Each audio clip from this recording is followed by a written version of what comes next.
Right, BBC Radio Derby. So the pound is at its lowest ever level against the dollar. Well, 50 years, they reckon. Here's what it could mean for us. It means we're likely to face higher prices for things we import, petrol and diesel, because we buy oil by the dollar, could get more expensive. Higher repayments for some mortgages. More expensive trips abroad, especially in the UK, though, as well. That could be affected. And on the positive side, though, it could be good news for UK firms who sell goods abroad. And one of those businesses is David Nieper, which is a clothing factory in Alfreton. They buy fabric from overseas and have staff overseas. So a change in currency rates is big news for them. Christopher Nieper, OBE, is chief exec and joins us now. Morning, Christopher. Good morning, Twigge. Thank you for inviting me on this morning. You are more than welcome. Thank you for your time. You're a big exporter, Christopher, and if you listen to my introduction to this bit, are you rubbing your hands together? No, I'm not, but I am more optimistic for the long term for our country because of it. You did a great introduction there. You're absolutely right that if the pound gets weaker or goes weaker against the dollar, it means the dollar is stronger against the pound. So it does make things more expensive, and it does make oil and petrol, etc., more expensive. But what it's making more expensive are things that are made abroad, not things that are made necessarily in the UK or grown in the UK. So it's a kind of one-way traffic, this. The pound gets weaker and things made abroad get more expensive. And so the problem is that we buy nearly everything from abroad. We hardly make things in this country anymore. Is that right? Yeah, so would that be, I'm just trying to compute what you've just said there. Could this be, Christopher, a catalyst for new manufacturing opportunities? That's absolutely right. That's absolutely right. In the last 30 years, we've lost about 2/3 of all British manufacturing. And today, only about 10% of the economy is manufacturing, and all the rest is services. So we're really just all servicing each other rather than making things and exporting. And what we need is this catalyst to rebuild it. You know, the really strong countries now are places like China, and they've done it with a weak currency and by manufacturing and exporting. But things don't... We are the other end of the spectrum now, and we've got to bring that back a little bit. Christopher, things don't happen overnight. You can't just suddenly say, yes, I did chuck it in there, catalyst for new manufacturers. But, I mean, that doesn't happen overnight. This is not going to be a quick fix, is it? No, it's not. But just think where we've got to. You know, we're a clothing fashion manufacturer at David Nieper. But if you look at clothing, 97% of everything we wear in Britain is made offshore. And I think that's a disgrace. You know, places like Derbyshire and the East Midlands, we used to have thousands of jobs in textiles, and there's so little left now. And that's why we're so exposed. So in the COVID crisis, we couldn't produce PPE to supply our own hospitals. So we do need to address this, and we do need to start making things in Britain again. I think if I give you an example for, say, a garment that we would make, of course, we can't grow cotton in this country, so there might be cotton in the fabric in a garment, but only about 10% of the value of the garment is in the cotton, and 90% is added in sterling, in pounds here.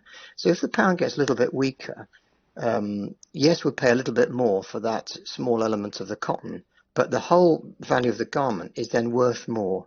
So our garments sold overseas are worth more. So what's happening here is that British-made product in any sector become more competitive and more attractive for overseas customers and businesses to buy. And so it fills up our order books, and therefore we get a much bigger pie overall, which eventually, you're right, will create more jobs in manufacturing, which will add more value, and then there's more pie to go around. On the other side of the coin, though, let's just spin it from another business. I mean, we're looking at a silver lining in a bad situation, I suppose.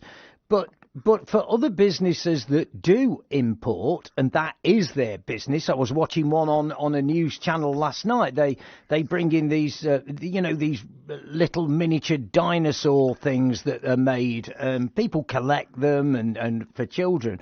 But he was saying because he imports them, it's going through the roof. He can't put his prices up because nobody will buy them. But his margins are being squeezed like you wouldn't believe, Christopher.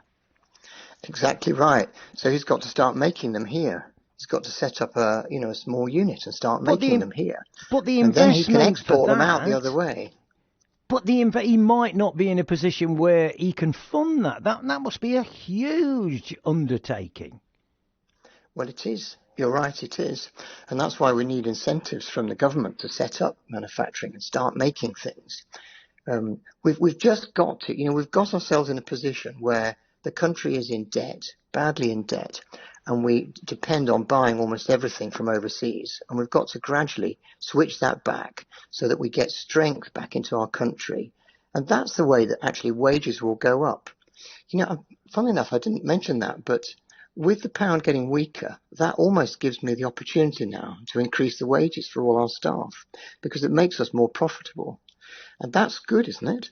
Well, it will be to the people that are listening to this who work at your place, because they'll all be going, Christopher's going to give us a rise. Well, the weaker the pound, the more competitive the company becomes, but also the more competitive all British manufacturing becomes. It means that British people will find British-made goods cheaper than foreign goods, and foreign people will find British goods cheaper. So it's a win-win in a way for particularly, Derbyshire, because we've got a massive skill base here in Derbyshire. And we really need to get to work and start making things here again. Christopher, is this really, just to sum this up, I put this to my guest earlier at 7:10. This phrase, no pain, no gain. Do you think that applies here? Well, it does, doesn't it? But, Twiggy, you're absolutely right. This is a not an instant thing. We're going to have pain initially, aren't we? Because if the dollar has got stronger by about 20% this year, it means everything we buy that's bought in dollars, which includes things in the Far East, are going to cost 20% more. And that's going to be very painful. But in the long term, it's probably the right medicine for Derbyshire and for Great Britain. And I hope we can rebuild the manufacturing, and I hope we can become stronger eventually because of it. I just want, before you go, Christopher, and I appreciate your time, I won't keep you much longer, but other currencies have fallen, haven't they? Yes. It's not just the pound. All right, yes. Probably not quite as much, but some of them have fallen quite heavily. Yes. When you get a worldwide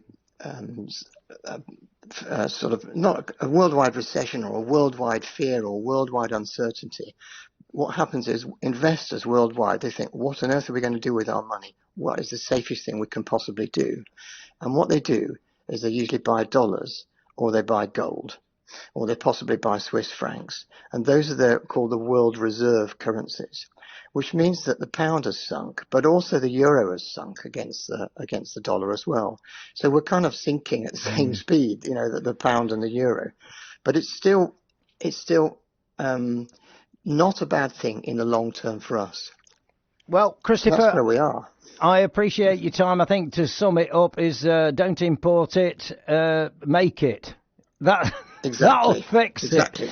Christopher, start making it. Start making it. It doesn't matter how much it's got. Just start making it. Christopher Nieper there, OBE and Chief Exec David Nieper Clothing Factory in Alfreton. Anything that you heard there, I'd love to hear your thoughts this morning. Come on, pick